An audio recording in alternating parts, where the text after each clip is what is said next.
Hi, today I'll be discussing what it takes to get a big squat, from my personal training philosophy, tips, and cues to master to help you get as strong as you possibly can on squats. It's these practices that have helped me be a 600-pound squatter on any given day. I'm a natural lifter, but if you're on these tips are universal and could definitely help you as well. And if you like this video, or like me, please give it a like, a comment, and subscribe for more. Obviously, strength standards are different for everyone. Male, female, bodyweight classes. I personally have squatted 700 in competition a little over 2 years ago.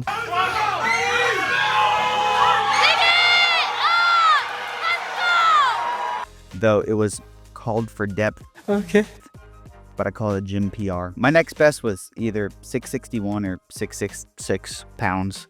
For reference, my body weight was like 275, I believe. And here's my caveat. I can only speak anecdotally. What has worked for me, what hasn't. My personal training style may not apply to you, but hope you stick around for what I think is advice I could have used earlier on. For some background, I'm not what I would consider a natural squatter. I've been squatting heavy with intention for about 5 years now, and I'm 29 years old for reference.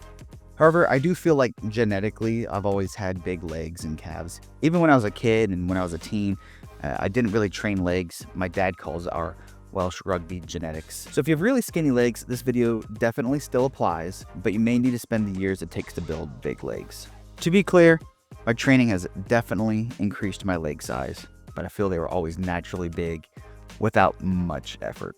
Some people have a big back, big arms, big whatever, but I've got big legs. Before 2020, I don't think I'd ever even squatted 405 pounds, even weighing above 200 pounds. Though playing rugby through college and high school and doing leg training for about 5 years before powerlifting, that definitely yielded me some strength. I would squat occasionally, but I could never really hit 350 comfortably or at depth. I don't have a lot of footage from back then of me squatting because I wasn't really proud of it, but I did plenty of leg exercises and running and just a lot of cardio in general. I sometimes joke and say the secret to getting big legs and calves is to get fat. The more I ate, the more I grew. I would do step-ups, lunges, but even I was a fool once. I used to avoid squats. I remember a high school coach of mine telling me it was bad for my knees to squat. And so I just kind of avoided barbell squats in my teens and my early 20s. When I would try to squat, I couldn't get to a deep squat and hold it.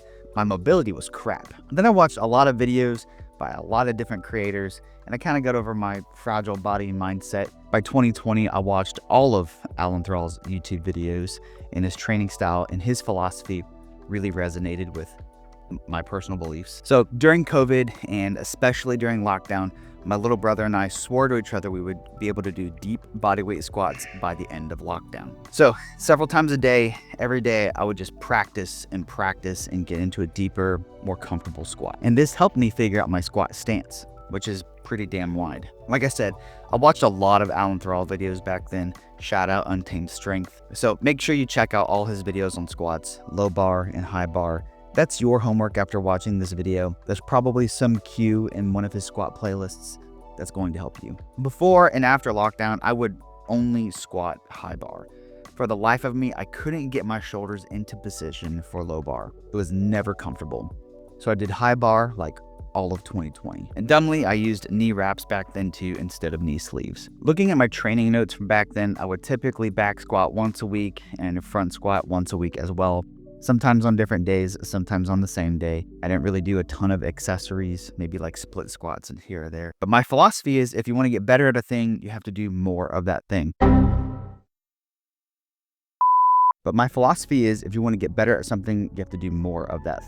So I wanted to get better at squats, and no amount of accessory work was going to help me get a heavy squat if I wasn't spending most of my time on my leg days doing heavy squats.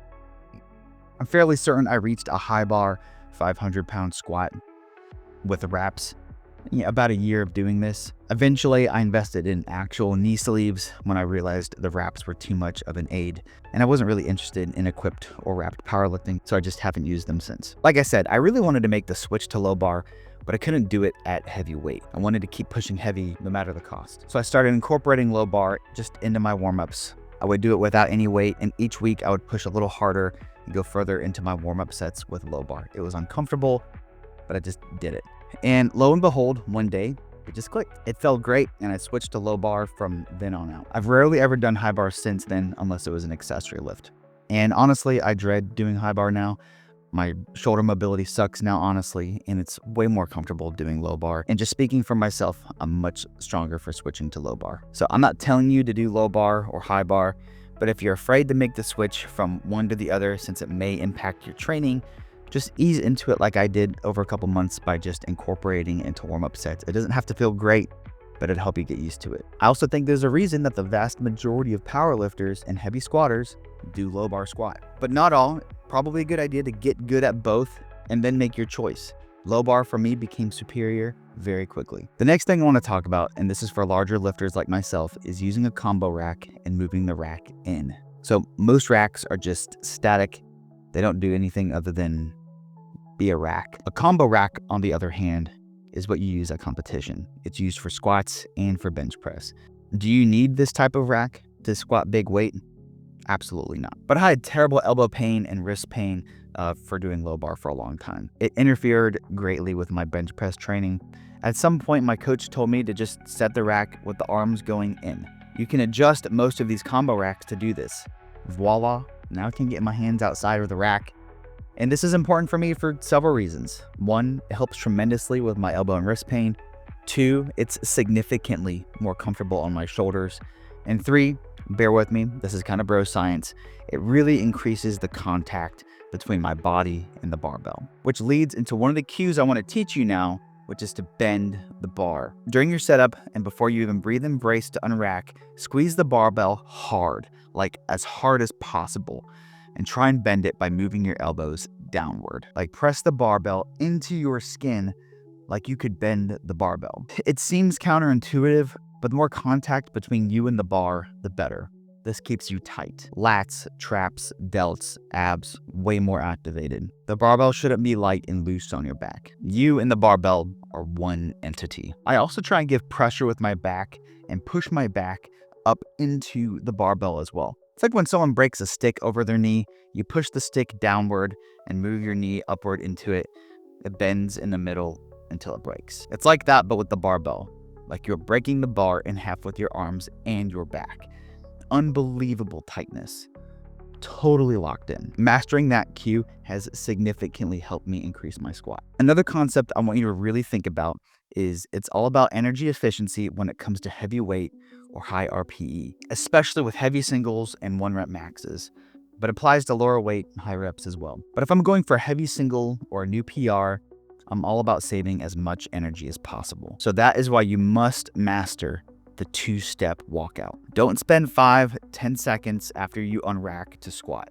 Learn to get into your position to squat quickly. Think of it like a timer. The more time that bar is on your back before you squat, the more pounds you're not going to be able to squat. You should have a slight sense of urgency without rushing it. New lifters especially spend a ton of time getting their feet right. Master that 2-step walkout. Unrack, step, step, squat. Minimal energy lost. Obviously, in competition, you're gonna have to wait for a squat command, so it's even more important to get the setup quickly. Especially in comp, make an effort to flex and straighten your quads the moment you're in position. This tells the judge you're ready and your legs are straight, which is what they're looking for to give you the start or squat command. So energy efficiency, huge. But what do you do if you're struggling to break through a plateau? Well, I think as a power lifter, you should always be studying your film and adjusting your accessory exercises to target your sticking points. If you're stuck at the bottom of the squat, maybe spend more time doing paused squats. If you're stuck with the lockout on squat, Google exercises to help with that, probably like box squats, right? Don't just follow an online program blindly. If you don't really have a reason for doing an accessory movement, think about why you're doing it. Make sure you adapt your programming to target your sticking points. If you don't know what your sticking points are, film a few sets where you're going heavy or to failure.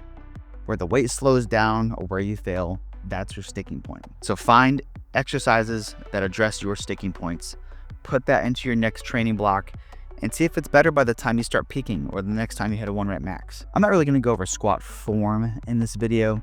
This isn't a how-to video. I can't tell you what your ideal squat stance is and whether you should be doing high bar or low bar. There's a ton of videos on that.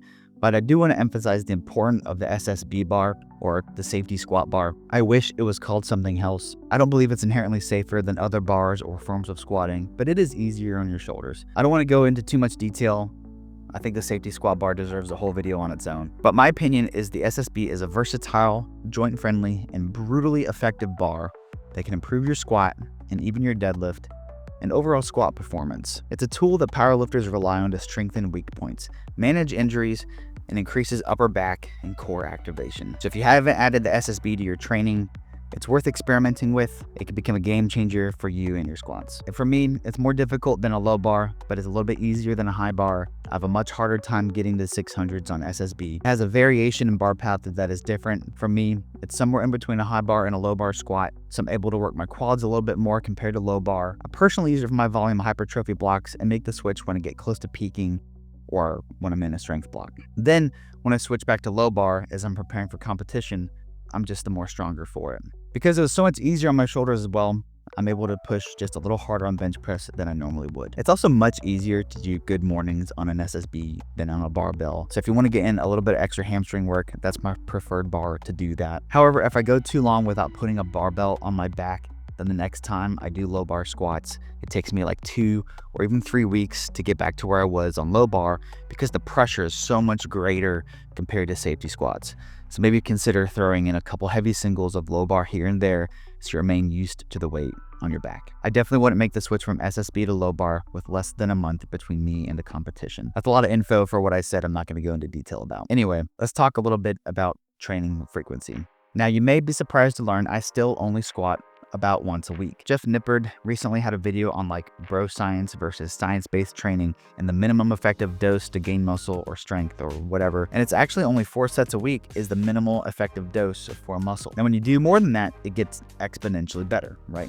Especially if you train that muscle more than once a week. You'll likely never see a bodybuilder training arms just once a week. However, I like to go really heavy on squats, and I'm usually crawling my way out of the gym and into my car because my legs are jello. I will often be sore for several days. If I squat on Tuesday, I probably won't feel good until Saturday. And even though I don't compete right now, I still only squat about once a week. Here and there, I'll throw in some hack squats, maybe on a separate day to get in a little bit more volume if I feel like I'm lagging behind. So this is another one of those caveats where this works for me.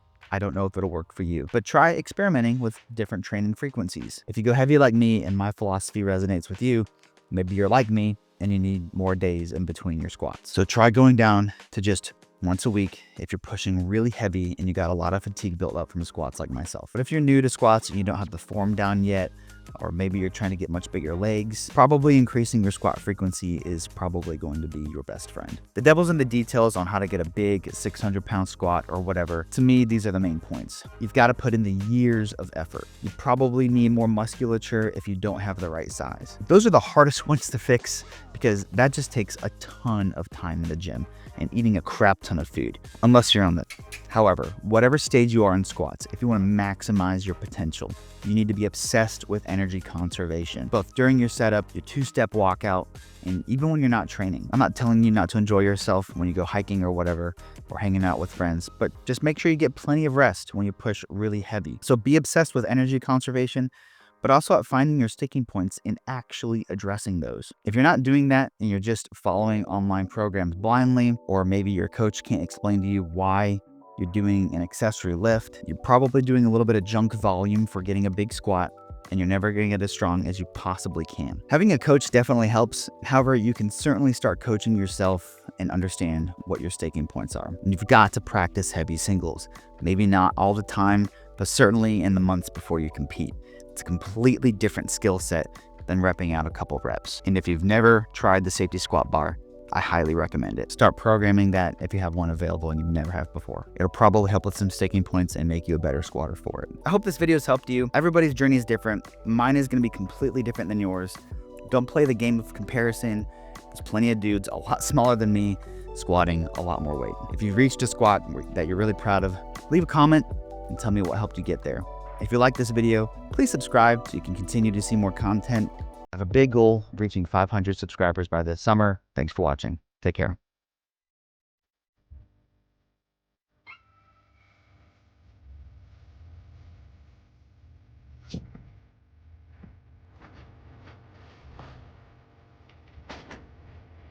There.